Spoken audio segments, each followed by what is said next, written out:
तो phone busy था यात्री का, को बोला मैंने भाई फोन मिला, ये नंबर बताएगा, उसने नंबर बताया तुरंत। तो उसकी मम्मी का फोन आया स्विच ऑफ। तो वो बोला यार मेरी मम्मी तो सो रही होंगी, तो अब क्या करें। तो एम्बुलेंस में, तब तक एम्बुलेंस आ गई थी, बिठा दिया था भाई एम्बुलेंस।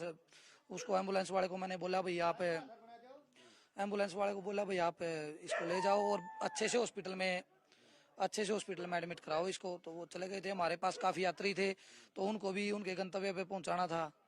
तो मैंने सुशील को बोला भाई सुशील अब चल, यात्रियों को भी छोड़ना है, अब ये तो कर्तव्य हुआ है पूरा, अब अगला कर्तव्य पूरा करते हैं। तो उसके बाद हम दोनों अपने गंतव्य पे आगे बढ़े। तो अगर आए तो हमने न्यूज में देखा भाई ये तो काफी बड़ी पर्सनैलिटी है। तो उसके बाद थोड़ा सा। तो आप ये बताएं कि जब यात्री लोग उतरे, आप क्रिकेट में क्या इंटरेस्ट नहीं लगते? आप ऋषभ पंत को नहीं पहचान पाए? सर मैं पहले इंटरेस्टेड था, लेकिन अब ये नए खिलाड़ी आ गए हैं, छोड़ दिया। सर्विस लगने के बाद 5-6 साल से मैं कम ही देखता हूँ। तो उतने कितने यात्री रहे होंगे आपकी बस में? बस में सर अप्रोक्सीमेट 30 यात्री थे। तो उन 30 में से भी कोई ऋषभ पंत को नहीं पहचान रहा? नहीं, वो तो 15 तो सर उतर के भाग गए थे, डर गए थे वो। डर गए? हाँ डर गए थे। 15-16 सवारी जो रुड़की से चढ़ी थी ना, वो डर के मारे भाग गई। फिर कुछ सवारियां जो बहादुराबाद बाईपास से चढ़ी थी, 7-8 आदमी थे, उनमें से 3 आदमी उतर के आए, बाकी कोई नहीं आया। बाकी कोई उतर के नहीं, कोई नहीं आया। वो लोग भी नहीं पहचाने? नहीं, कोई वो मैं भी नहीं पहचाना था, मैं ये बोल दूं, कोई भी नहीं पहचानता, क्योंकि मुंह पे इतनी ब्लीडिंग थी।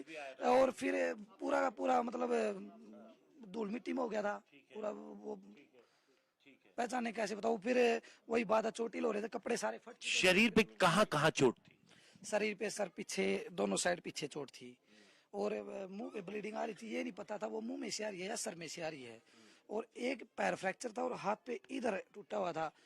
तो उसने मतलब गोल्डन चेन भी डाली थी, ये ब्रेसलेट भी डाला था। तो बस ये चोटें थी उसको। वो बोला भाई मेरे पे चला नहीं, जैसे मैंने उठाया ना उसको, तो वो बोला भाई मेरे से चला नहीं जाएगा, मेरा पैर फ्रैक्चर है, पैर टूटा हुआ है।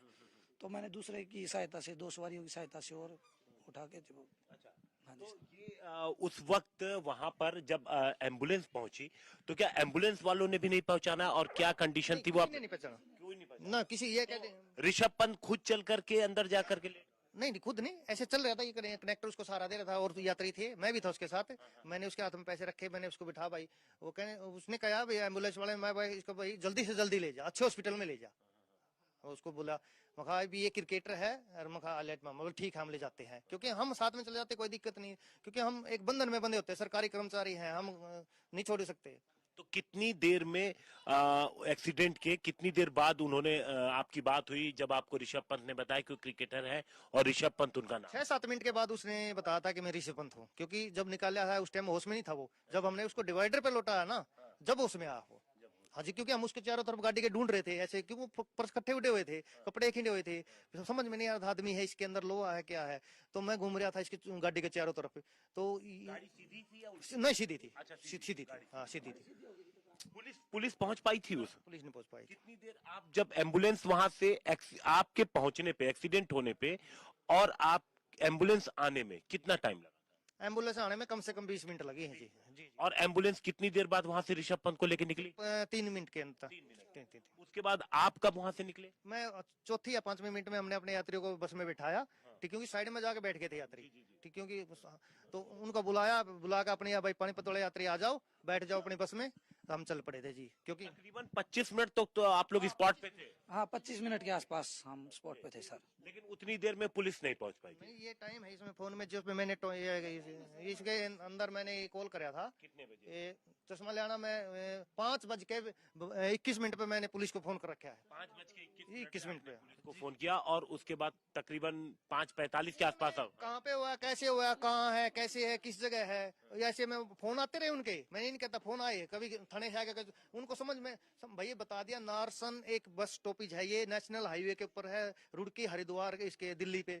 तो उनको बताता रहे, वो फिर भी मतलब होगा कुछ में लेट हो। तो आप ये देखिए, गनीमत ये रही कि ये बस ठीक उसी वक्त उस जगह पर पहुंची जहां पर ऋषभ पंत की गाड़ी का एक्सीडेंट हुआ। क्या आप जब पहुंचे और वो आधे बाहर निकले हुए थे, तो क्या गाड़ी में आग लग गई थी? हाँ, गाड़ी में आग थी, बिल्कुल बिल्कुल टंकी। वो खुद से नहीं निकल पा? ना ना ना ना ना, वो तो बेहोश थे। जी। तो आप लोगों ने, दोनों लोगों ने मिल के बाहर निकला? हाँ बिल्कुल। वो कॉन्शियस होने के बाद उन्होंने मेरे को कहा भाई भाई मैं कहाँ हूँ, यहाँ कैसे पहुंचा। तो हम ये कह सकते हैं कि अगर शायद आप लोगों को 2 मिनट और देर हो जाती तो देर हो सकती। तो गाड़ी से निकाला नहीं जाएगा सर, बहुत बहुत 1 मिनट ही। 1 मिनट ही। हाँ 1 मिनट में वो सिवा हो जाता बिल्कुल। तो आप ये देखिए कि गनीमत ये रही कि बस ठीक वक्त पर वहां पहुंची जब ऋषभ पंत की कार का एक्सीडेंट हुआ। आगे बैठे सुशील जी जो ड्राइवर थे, परमजीत जी जो कंडक्टर थे, इन लोगों ने फौरन बस से उतरा और सीधे सुशील कुमार को पहले बाहर निकाला और उसके बाद इन्होंने गाड़ी की तलाशी भी ली कि गाड़ी में कहीं कोई और अंदर फंसा तो नहीं है। और इसके बाद जब वो आश्वस्त हो गए, ऋषभ पंत से उनकी जब